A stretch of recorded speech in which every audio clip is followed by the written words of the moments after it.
है, इसलिए हमारा समाज त्यागी की पूजा करता है। जिसने त्याग किया होता है उसी की पूजा करता है। इसलिए भारत भूमि सनातन में कर्म प्रधान समाज है, ये जाति प्रधान समाज नहीं है। इस समाज जो जातियों की दुकानें हैं ये लोगों ने अपने स्वार्थ के लिए चला रखी हैं और जिस जाति का है उस जाति का काम छोड़ के वो सारे काम कर रहा है।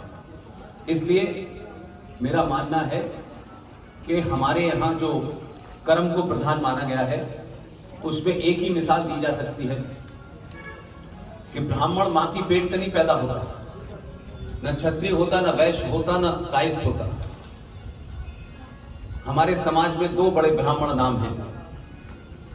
एक ब्राह्मण भगवान है परशुराम और दूसरे ब्राह्मण हैं रावण।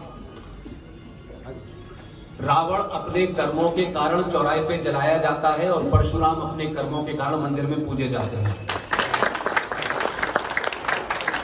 इसलिए कर्म को प्रधान मान करके हमको काम करना चाहिए। आज ब्राह्मण समाज के पास शास्त्र नहीं पढ़ता, वो शास्त्रों की शिक्षा नहीं देता, वो वैश्य समाज की जो काम है वो नहीं कर रहे। जो क्षत्रिय है उसकी तलवार चली गई है, जो यादव है उनकी भैंस आजम खां भगा के ले गया है। तो सवाल यह है कि जो जिसका काम था वो काम उसने छोड़ दिया है और पूरा समाज सत्ता के पीछे दौड़ रहा है। आप अपनी ताकत को पहचानिए। जिस देश में 90 करोड़ सनातनी हिंदू हो, वो सनातनी हिंदू इस सरकार और उस सरकार के पीछे भाग रहे हैं। इससे लगता है कि 90 करोड़ सनातनियों को अपनी सामूहिक ताकत का अंदाजा नहीं हुआ है और इस समाज में राजनीति में अगर चोले पहना के लोग आए हैं और वो आपको अपनी शक्ति का बोध नहीं करने देते। आपको 900 साल के बाद पहली बार बोध हुआ है कि आप ब्राह्मण, ठाकुर, बनिया, वैश्य, शूद्र, यादव, कायस्थ नहीं थे। इसलिए आपने 2014 में पहली बार सनातनी हिंदू होकर वोट दिया। इसलिए सरकार बदली और सरकार बदली तो सरकार से जो आपकी सरकार का जो काम है वो सरकार करेगी। लेकिन एक कायर और डरपोक और लालची समाज सब कुछ चाहता है कि सरकार से हो। इसलिए सरकार से बंधी हुई है। कहीं संविधान है, कहीं जुडिशरी है, कहीं पुलिस है, कहीं सेना है।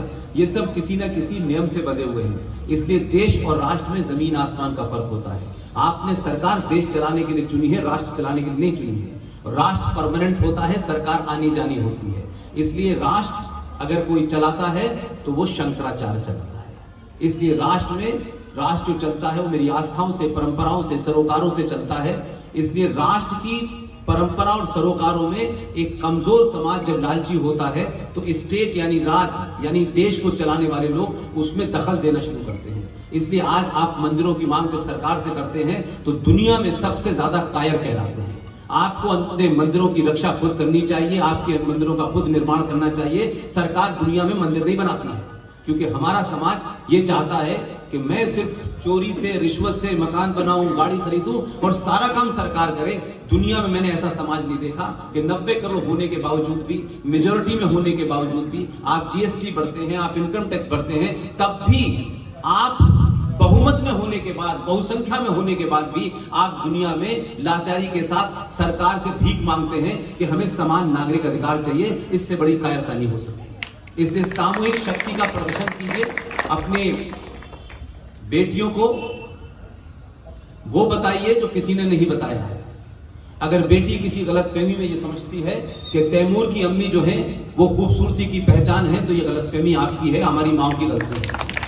और ये ध्यान रखें कि पुरुष कितना भी अपने आप को बलशाली समझे, पुरुष को पुरुष बनाने वाली मां ही होती है। इसलिए मां को चाहिए कि वो किसी फ्रॉड बाबा के भजन सुनने से अच्छा है कि अपने बेटे को जीजाबाई की तरह ट्रेनिंग दे ताकि वो शिवाजी बन सके। बहुत बहुत धन्यवाद। Thank you.